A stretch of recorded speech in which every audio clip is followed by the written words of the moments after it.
sparks on quiet streets, two hearts finding where to meet. But life pulled us apart, left me talking to the dark. Hello Rivan, তোমাদের সকলকে আমার আরেকটি নতুন ব্লগে welcome জানিয়ে আজকের এই ব্লগটা শুরু করছি। সকাল এখন বাজে 11:10। জাস্ট আমি একটু আগেই ঘুম থেকে উঠে ফ্রেশ আপ হলাম। এখন সুমিত আর মা ওই ঘরে চা খাচ্ছে, আমিও যাব ওই ঘরে। মুখ টুক ধুয়েছি, চুলটা কেমন হয়ে গেছে, তার সাথে মুখটাও ফুলে গেছে। আজ আমার বাবার বাড়িতে সেকেন্ড ডে। এসেছিলাম পরশু দিন বিকেলবেলা, না পরশুদিন 4টের সময় এসেছিলাম। তারপরের দিন কালকে তো প্রচুর বৃষ্টি হয়েছে, সেইভাবে আমি অত ভিডিও শ্যুট করিনি। ছাদে বসে মায়ের সঙ্গে বেশ সুন্দর সুন্দর গল্প করেছি। আর আজকে হচ্ছে সেকেন্ড ডে বলতে গেলে। তা আজকেও খাওয়া দাওয়া করি, রান্না বান্না মা করেছে। এখন 11টা বাজে, টিফিন খেতে ইচ্ছা করছে না। এত সকালবেলা ঘুম থেকে উঠে না কিছু খেতে ইচ্ছা করে না। মা বলছে চাউমিন করি খাবি? ভাল লাগছে না, আগে একটু চা খাই। চাটা খেয়ে তারপর দেখছি আজকে রান্না বান্না মা কী করে। চুলটা এসে দেখছিলাম চিরুনি খুঁজে পাচ্ছি না আমি, যে চুলটা আঁচড়াবো। আর চুলটা কেমন হয়ে গেছে, জট পাকিয়ে পাকিয়ে গেছে। আর আজকে হয়তো বাড়ি বিকেলবেলার দিকে যাব। তোমাদের সাথে খুব তাড়াতাড়ি একটা ভালো খবর শেয়ার করব। অনেক কিছু বলা আছে তোমাদের জন্য, শুধু সময় সামক্ষ, সময়টা পাচ্ছি না বলে তাই। চলো দেখাই মা কী করছে, বাবা কী করছে। আমার চিরুনিটা কই? এ দেখো, আমি পেছন দিকে এসেছি, আমাদের গাছে উচ্ছে হয়েছে। এই দেখো উচ্ছে।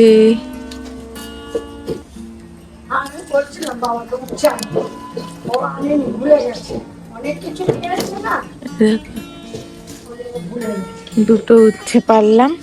এগুলো বেশি জল পেলে পোকা হয়ে যাবে ভেতরে, ওই জন্য পেরে নিলাম। আরো দেখছি আছে কিনা। বাহ, কি সুন্দর জবা ফুল হয়েছে।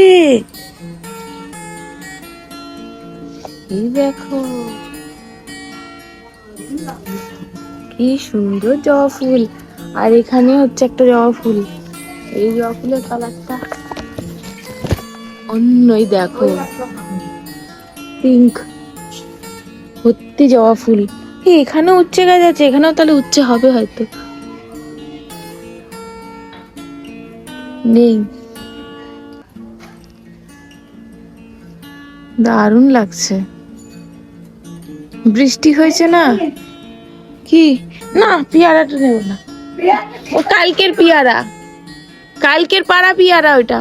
দেখো আমাদের কাছে কত পেয়ারা হয়েছে। ও ঘরে যাচ্ছি, বেশ ভালো লাগছে দেখতে। আমি উচ্ছে খুঁজছি, উচ্ছে আমার তো বেশ ভালো লাগে নিজের গাছের। এই চলে যাবো, আবার কবে আসবো জানি না। ও বা কি করছো নাবো বৃষ্টির সময়? লাইটটা জ্বালো না বাবু, দেখতে পাচ্ছি। এ দেখো পুঁই শাক, আলু, এখানে ঝিঙে, পুঁই শাক, কুমড়ো। এত বেলা করে ঘুম থেকে উঠেছি, বাবা বলছে এত বেলা করে ঘুম থেকে উঠলে শরীর খারাপ হবে, পাখির সাথে সাথে উঠতে হয় পাখি যখন ডাকে।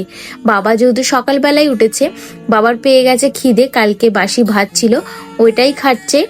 আর মা আমাকে বলছে ক্যামেরাতে আমাকে নিস না, আমাকে দেখতে খারাপ লাগছে, মাথা চুল ঠুল আঁচড়ায়নি। তাই জন্য মাকে বললাম ঠিক আছে তোমাকে ক্যামেরাতে নেবো না, কিন্তু বলো আজকে কি রান্না করব, তোমাকে আনাজ কেটে দিই। মা বলছে আমার তো অর্ধেক আনাজ কাটা হয়ে গেছে, তবু তুই বল আজকে কি রান্না করব। তা বাবা যেহেতু এনেছে লইটে মাছ, সুমিত খেতে ভালোবাসে, ওই লইটে মাছ হবে, পুঁই শাকের তরকারি হবে, উচ্ছে আলু ভাজা হবে, তার সাথে আর কি হবে সে এখনো কোনো দিশা পাচ্ছি না। কারণ বসেছি তো আনাজ অনেক কিছু নিয়ে, কোনটা ছেড়ে কোনটা হবে কিছুই দিশা পাওয়া যাচ্ছে না। কারণ আমি ঘুম থেকে উঠেছে দেরিতে, আর মা সেরকম কিছু মেনু কোনো ডিসাইড করতে পারিনি। তাই জন্য দেখি যেটা একদম তাড়াতাড়ি রান্না হবে সেরকমই একদম করতে বলবো, আর সিম্পল রান্না করতে বলবো। এটা হচ্ছে উচ্ছে শাকের, না এটা হচ্ছে লইটে মাছ, এটা হচ্ছে উচ্ছে শাকের ডাটার উচ্ছে দিয়ে চচ্চড়ি, এটা হচ্ছে পুঁই শাক, এই যে এখানে দই, চাটনি, আরো অনেক রকম রান্না। অর্ধেক তো খাওয়াই হয়ে গেল, ভিডিও করতে পারিনি। ওখানে এত জলে জল কি করে হয়ে গেল? ওইখানে মা বসবে কি করে? খাওয়া দাওয়ার পর্ব শেষ হয়ে গেছে। এবার আমি চলে এসেছি বাসন মাজতে। আসলে মা আমাকে বারণ করেছে বাসন মাজবি না, খেয়ে দিয়ে উঠে। আমার এরম ভাবে না বসে বাসন মাজতে খুব কষ্ট হয়। একটা সময় আমি খুব রোগা ছিলাম, এইভাবে বসে বাসন মাজতাম। তবে এখন তো একটু হেলদি হয়ে গেছি, এইভাবে বসে বাসন মাজতে আমার খুবই কষ্ট হয়, তাও আবার খাওয়া দাওয়া করার পর। তা সুমিত আমাকে ক্যামেরা করে দিচ্ছে, আমি ওকে বলেছিলাম একটু ক্যামেরা করে দেবে তো। তা আমি বাসনটা মাজছি, সমস্ত বাসন মেজে ঠেজে নিয়ে একটু ছাদে গিয়ে বসবো। বাইরে কিন্তু ঝিরিঝিরি বৃষ্টি পড়ছে, তবে বৃষ্টি অতটা তেজ নেই, তাই ভাবলাম বাসনটা মেজেই নিই। আর বাসন টাসন মেজে নিয়ে গিয়ে ছাদে বসতে একটা আলাদাই মজা লাগে। আর আমার এই জায়গাটা না বাসন মাজতে বেশ ভালো লাগে। মায়ের রান্নাঘরে কিন্তু বেসিংয়ে বাসন মাজা যায়, তবু আমার এই বাইরেটা বাসন মাজতে বেশি ভালো লাগে। তা চলো ঝটপট করে বাসন টাসন মেজে নিয়ে যাব ছাদে। আমাদের গাছের পাকা পেয়ারা মা নিয়েছে, ওইটাকে কেটে নুন হলুদ মাখাচ্ছে, সরি নুন হলুদ না, নুন মাখাচ্ছে আর লঙ্কা গুঁড়ো মাখাচ্ছে, খেতে বেশি ভালো লাগবে। তা বৃষ্টি উপভোগ করব আর নিচেদের গাছের পেয়ারা খাবো ছাদে বসে। বাসন মাজা শেষ হয়ে গেছে, এবার চলো যাই, ছাদে যাই। এই পেয়ারাটা পারবো আমি, এই পেয়ারাটা পারবো। এদিকে আসে, এদিকে আসে, দেখ দেখ।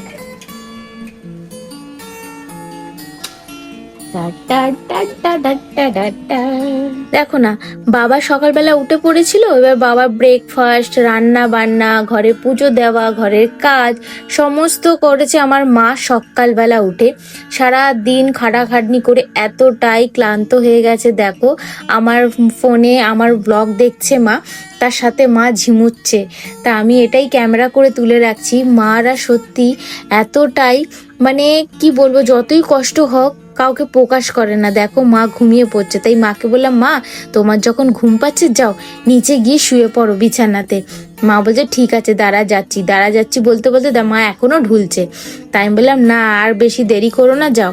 তা মা নিচে গিয়ে একটু শোবে, তারপরে কিছুক্ষণ বাদে আমি যাব, গিয়ে মাকে টিভিতে আমার ব্লগ চালিয়ে দেবো। মা আসলে কি বলতো স্মার্টফোন চালাতে পারে না, তো ওই আমি যখন আসি মাকে টিভিতে আমার ব্লগটা ওপেন করে দিই, কানেক্ট করে দিই ইউটিউবে। তা মা টিভিতে দেখতে সুবিধা হয়। এই মা চলে এসছে শুতে। এবার আমি যেই নিচে এসেছি মায়ের ঘুমটা ভেঙে গেছে, তা মাকে ব্লগটা চালিয়ে দিয়েছি। টিভিতে কি বলতো ছোট ছোট, বড় বড় দেখা যায়, তো ফোনে ছোট ছোট দেখা যায়। তার টিভিতে মায়ের দেখে সুবিধা হয়, আর ফোনে দেখতে দেখতে মায়ের এমনি ঘুম পেয়ে যাচ্ছিল। আর কত ক্লান্ত হয়ে গেছে, আর মা আস্তে আস্তে কত তাড়াতাড়ি বুড়ি হয়ে যাচ্ছে, এটা দেখে কেমন যেন একটা হচ্ছে ভেতরে। এই ডাটাগুলো আমি জলে দিয়ে একটু সিদ্ধ করে নেবো, কারণ এগুলো একটু কি বলতো শক্ত শক্ত হয় তো তেলা কচু শাকের। এই যে মা ঘুম থেকে উঠে পড়েছে, শুয়ে শুয়ে আমার ব্লগ দেখে হয়নি, এবার উঠে বসে দেখছে। আর এই ব্লগটা যারা দেখেছে তারা সবাই জানো যে আমার পোশাক নিয়ে আমি আমার কমেন্টে বলছিলাম, মানে ভিডিওতে। তা সেটাই মাকে জিজ্ঞেস করছিলাম মা বাবা কেন এরকম কমেন্ট করে যে ছোটোখাটো জামা পরলে বাজে।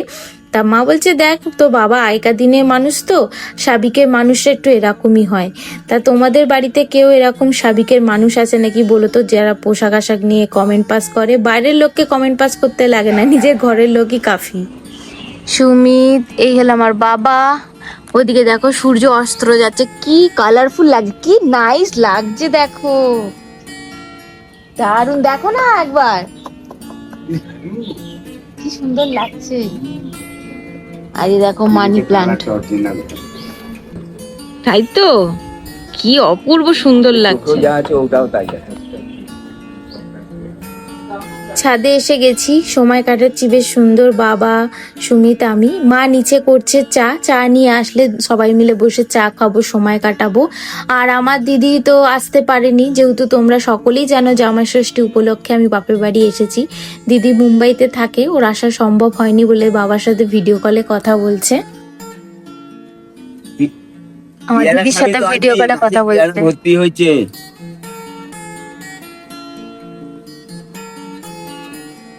হ্যাঁ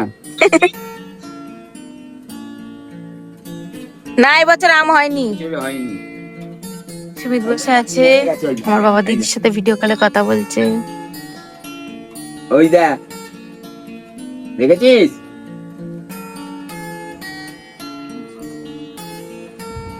রেডি হয়ে গেছি, এখন বাজে 8টা বাজতে 10 মিনিট বাকি, যাব বাড়ি। আর ভাল লাগছে না, মনটা একটু খারাপ লাগছে। 8টা বাজতে 10 মিনিট বাকি, বাড়ি পৌঁছাবো 9:30 হয়তো। আর মায়ের কাছ থেকে রান্না করে নিয়ে নিয়েছি, চলো বাড়ি যাওয়া যাক। বেশ কাটালাম জামাই ষষ্ঠী সুন্দরভাবে। চলো দেখা করছি রাস্তায় বেরিয়ে। হ্যাঁ, আমরা চলে এসেছি একদম। এটা কোন মোড় বলে বাবু? শ্রীরামপুরে বটতলা মোড়, এটাতে মামুনদের বাড়ি যায়। বটতলার মোড়। এখন আমরা বাড়ি যাচ্ছি। এখান থেকে অটো পাওয়া যায় কোন্নগর বাটার জন্য, 25 টাকা ভাড়া। আগে ছিল, এখন জানি না। এখন কত করে যায়? এখন টোটো হয়ে গেছে, 10 টাকা করে হয়। কোন্নগর হলে 10 টাকা? না না, কোন্নগর অব্দি নয়, অন্য জায়গা। অটোটা 25 টাকা।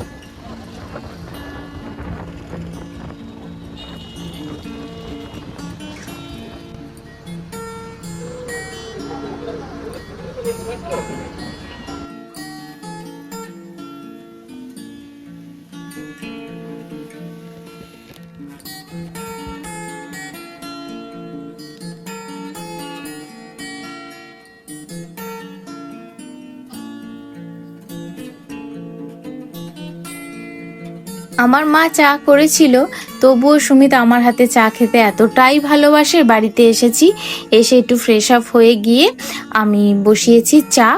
বাড়ির থেকে মা বানিয়ে দিয়েছে পটল পোস্ত, পুঁই শাকের তরকারি, ডাল দিয়ে দিয়েছে। জাস্ট আমি ভাত বসাবো প্রেশার কুকারে, তাহলেই হয়ে যাবে। তা দেখো ভাত এদিকে বসিয়ে দিয়েছি। আর আজকের এই ভ্লগটা বেশি লম্বা করতে পারলাম না। আশা করছি আজকের এই ভ্লগটা তোমাদের সকলের ভালো লেগেছে। যদি একটু ভালো লেগে থাকে অবশ্যই একটা লাইক করে চ্যানেলটাকে সাবস্ক্রাইব করে পাশে থাকবে। তোমাদের সাথে আমি দেখা করব এরকমই আর একটা নতুন ব্লগের সাথে। আজকের ব্লগটা কেমন লেগেছে কমেন্টে কিন্তু অবশ্যই জানাবে। তোমাদের কমেন্টের আশায় রইলাম। তাহলে চলো আজকের মতন টাটা।